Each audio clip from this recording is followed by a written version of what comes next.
हमारे माइक बंद कर देते, हमें उठा उठा के बाहर फेंकते।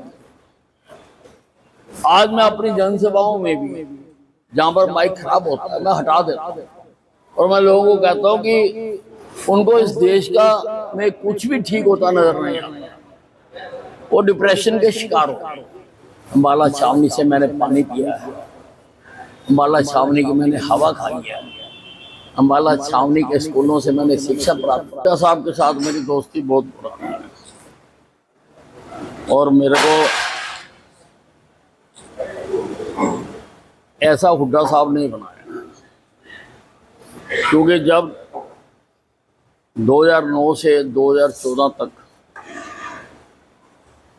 मैं भाजपा विधायक दल का नेता था तो ये हमको बोलने नहीं देते थे,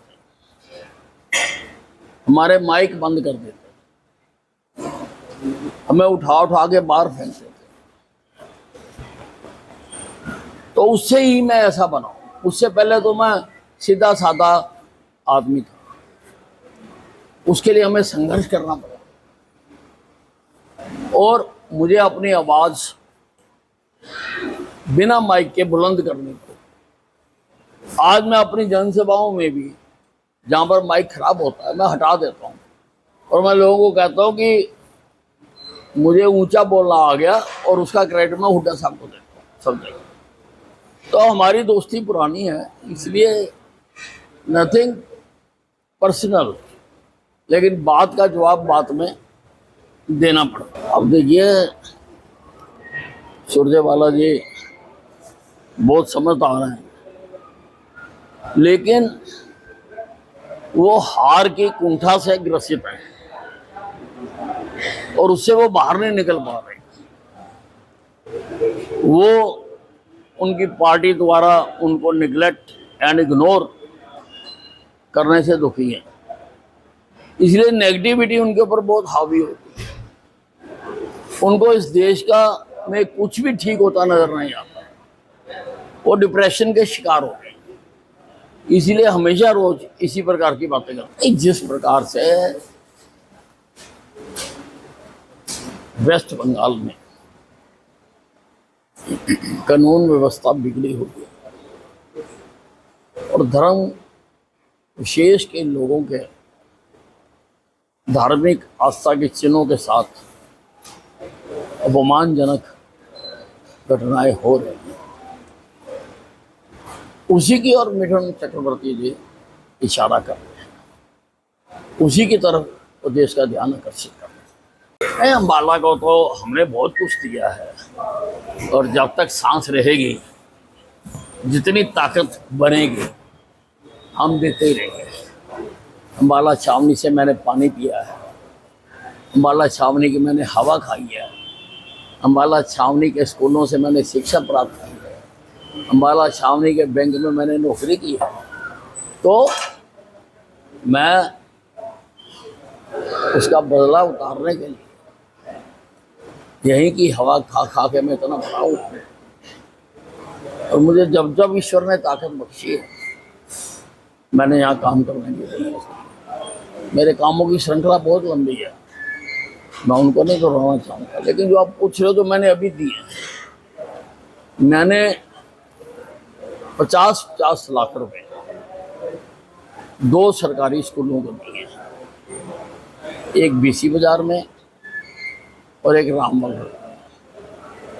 इन दोनों जो स्कूल हैं इनकी स्थिति बहुत दयनीय। मैंने कहा कि इनसे बिल्कुल मॉडर्न स्कूल बनाओ, सब सुविधाओं से संपन्न, ताकि हर बच्चा क्लासरूम में बैठकर पढ़ सके। मैंने 50 लाख रुपया सदर बाजार के चौक में शिवाजी की प्रतिमा लगाने के लिए भी दिया है। ये शहर जो है,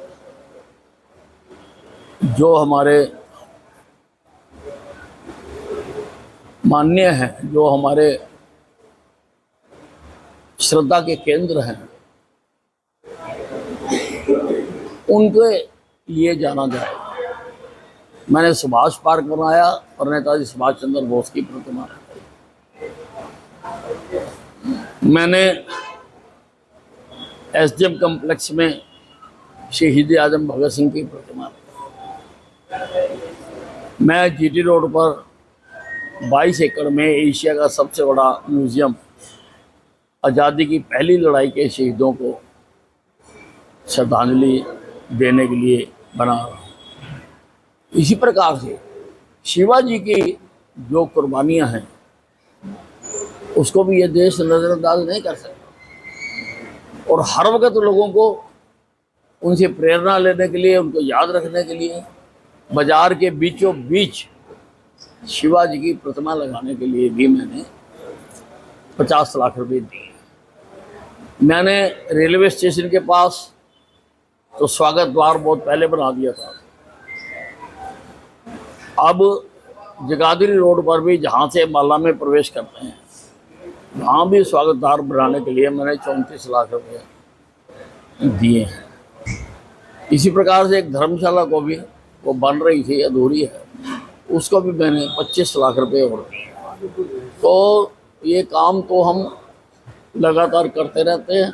तमन्ना यही है कि मेरा शहर सबसे बेहतर शहर। अब किसी भी प्रकार के दर्द से क्यों होना परेशान जब ऑर्थो चार्ज कैप्सूल हो आपके पास।